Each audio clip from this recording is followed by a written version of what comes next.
Sobre a sua saúde, sobre a nossa saúde, é claro. A doutora doutora Karen Rigoni, que é cirurgia vascular, está com a gente, tudo bom? Bem. A Doris é a linda da modelo que vai aparecer daqui a pouquinho aqui. Tudo bom, meu amor? Tá joia. A gente vai falar sobre a importância desse check-up vascular, que muitas pessoas não levam tão a sério, de repente, quanto outros check-ups que se faz ao longo do ano, né? Em especial, uma parte que é importante, que é a prevenção de AVC. Hoje a gente tem uma taxa de mortalidade muito alta em relação a isso. E ele não tem sintoma. Então, o sintoma que dá é a hora que o paciente já tem o AVC. E é um exame que a gente até vai mostrar para o pessoal de casa depois. É um exame muito simples, muito fácil de fazer. É basicamente um ultrassom e com isso a gente faz o diagnóstico precoce de algumas lesões que favorecem ter o AVC. Tá. E aí a gente trata antes, evitando de ter essas maiores complicações. A gente vai mostrar daqui a pouco como é simples, tá? Através dessa máquina aqui. Agora, as doenças vasculares, essas mais graves, elas normalmente são assintomáticas? Uma parte, sim. E as mais graves, na verdade, são assintomáticas e quando começam a dar sintoma, é a hora que a gente já tem um alerta muito grave, grande. Né? Exatamente. Tá. A gente tem, por exemplo, o aneurisma de aorta, que é uma coisa que também tem uma taxa de mortalidade elevada e que o paciente não sente nada. Normalmente são achados de exames, ultrassom que fez por uma outra causa e descobriu. Então, por isso que é importante essa avaliação com o cirurgião vascular. Né? Porque a gente tem alguns fatores de risco que aí o cirurgião vascular, por estar acostumado com isso, já faz esses exames com a ideia de fazer essa prevenção, diagnosticar precocemente para poder tratar. Tá certo. Vamos para os mitos e verdades? Vamos. Então, na tela, pode colocar?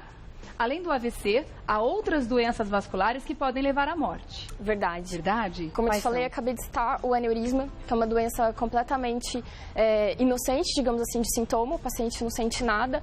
O aneurisma é uma dilatação da artéria, a principal do corpo em que acontece isso é a aorta. E isso cresce, cresce, cresce, até o momento que isso pode romper. E aí a taxa de mortalidade é muito alta e o paciente quase não tem sintoma em relação a isso. E se não chega a levar ao óbito, pode ter uma sequela importante. Muito grande. Exatamente. Tá certo. Então é verdade, por isso que a gente tem que ficar bem atento mesmo. Pode mudar a tela, vamos ver o próximo. A trombose venosa profunda não apresenta sintomas. Mito. Mito? Na verdade, 50% pode não apresentar sintomas, mas 50% vai apresentar. E quais nem são? Que seja um sintoma leve, mas alguma coisa sempre tem. O principal deles é o edema, então é o inchaço das pernas, a dor e o endurecimento, principalmente na região da panturrilha, da batata da perna. Endurecimento das veias. Da perna, da própria perna. Você aperta assim, ó, é aquele inchado, mas não é um inchado mole que você consegue apertar. Duro. É um inchado duro, que você aperta e tá duro. Fica bem dolorido, às vezes pode ficar até meio vermelho. Esses são os sintomas típicos, mais clássicos.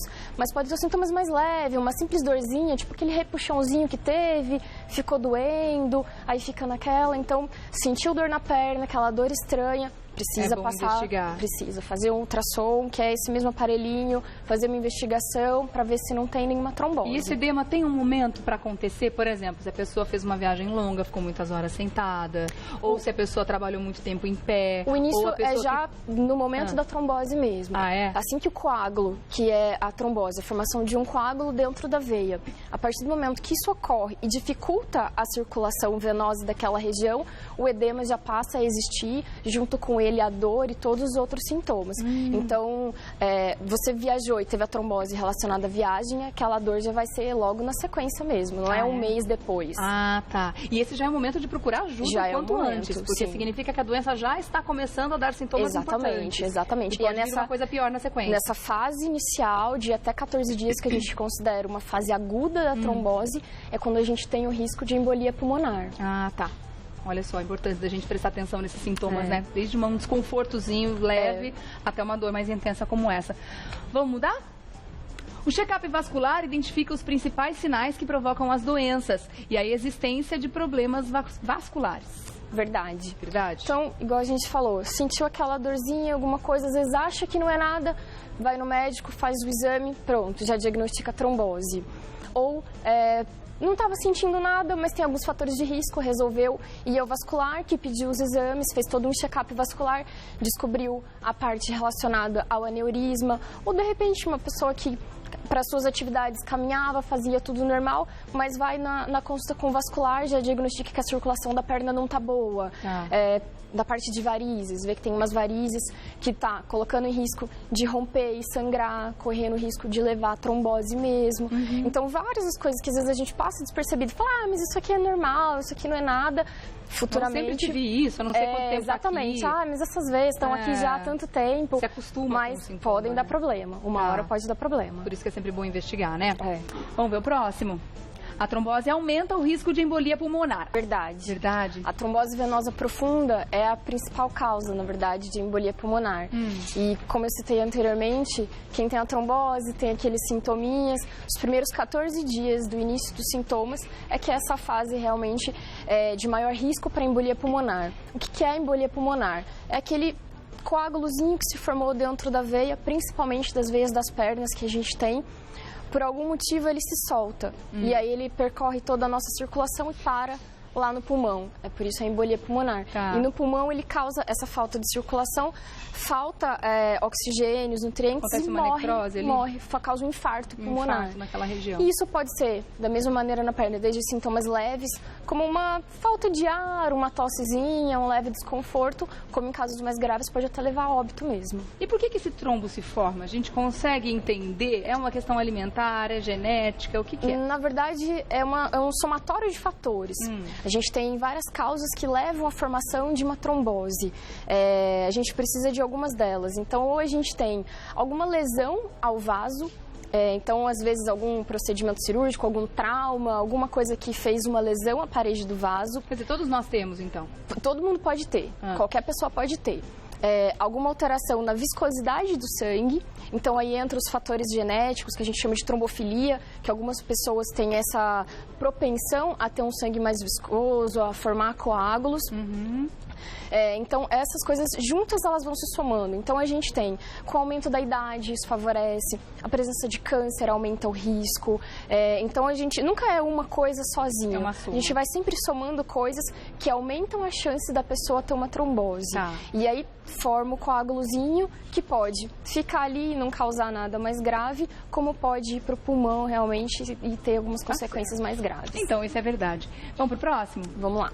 Gorduras que se acumulam nas paredes das artérias podem prejudicar o fluxo sanguíneo e levar a várias complicações. Verdade. Verdade, né? E é exatamente esse o mecanismo do AVC. Um deles é quando a gente começa a depositar placas de gordura na carótida, que são as artérias que a gente tem aqui no pescoço e levam o sangue para o cérebro. Essa deposição de gorduras, elas vão se acumulando e vão literalmente entupindo a artéria, até o momento em que o sangue não consegue chegar. E essa falta de sangue é quando a gente tem o AVC. E isso acontece, na verdade, em qualquer artéria do nosso corpo. Da mesma maneira que isso pode acontecer no pescoço, isso pode acontecer nas artérias das pernas, artérias do abdômen que irrigam o intestino, enfim, no próprio coração. Isso pode acontecer em todas as artérias. E para evitar esse problema, a gente consegue fazer um exame com essa máquina Exatamente. Aqui. A gente consegue...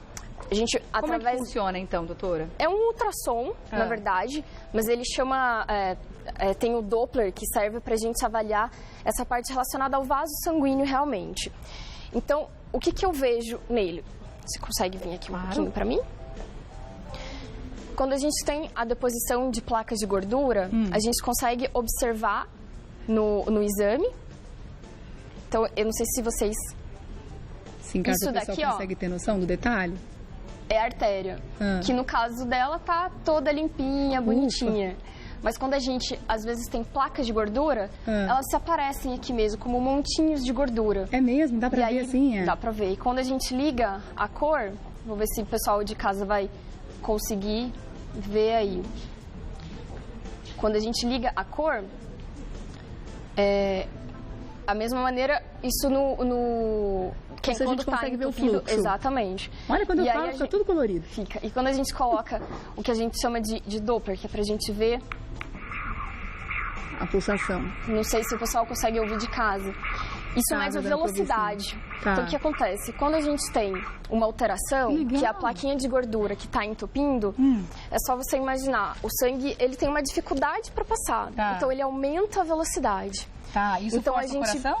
Isso, na verdade, nos mostra que tem alguma coisa entupindo. Então, esse exame, ele tem só a imagenzinha no cinza, que a gente vê a placa de gordura. E aí, para confirmar se essa placa de gordura está entupindo de uma quantia importante ou não, a gente tem esse outro mecanismo do aparelho que nos dá essa velocidade.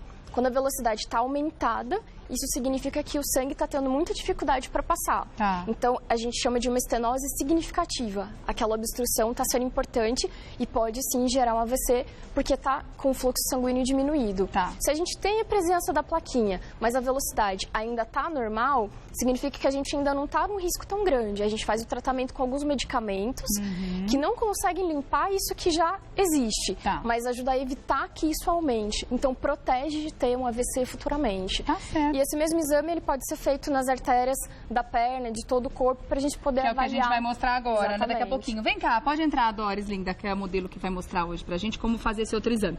Como é que funciona esse exame para checar como é que estão as veias das pernas, né? O que a gente vai ver nesse exame? Isso é pra gente ver a parte relacionada a varizes, tá? É um pouco menos grave, mas não menos importante, tá? Por que serve esse aparelho? A gente tem algumas veias, as mais profundas, necessariamente a gente precisa do Doppler também para poder fazer uma avaliação certinha. E tem as que a gente consegue ver, mas a gente tem algumas intermediárias, que a gente a olho nu, olhando para a perninha da Doris, pronto, Doris não tem variz nenhuma, não tem nada. Tá ótima mesmo. A gente precisa abaixar um pouquinho a luz aqui do estúdio para conseguir ver? É bom, se conseguir talvez abaixar um pouquinho. Então, pessoal, um pouquinho menos de luz aqui nessa região, pra gente conseguir mostrar, porque esse exame precisa de uma luz aqui, é uma luz roxa, é isso? É um infravermelho. Ah, é vermelha, tá. A gente precisa de uma luz aqui pra Vamos ver se o pessoal mostrar da câmera aí vai conseguir pegar.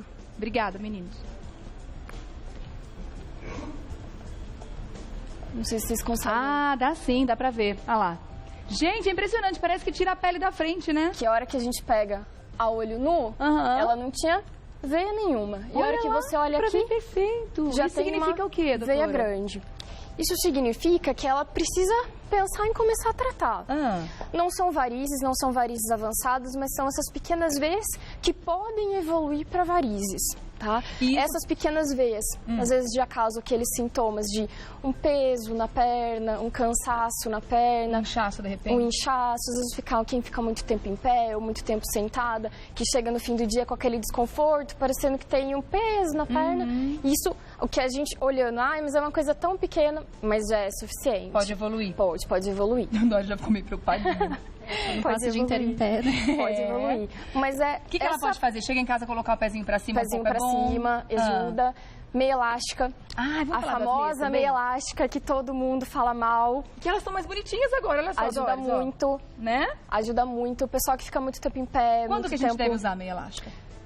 Meia elástica sempre. Sempre? Na verdade, ninguém vai ter contraindicação ao uso da meia elástica.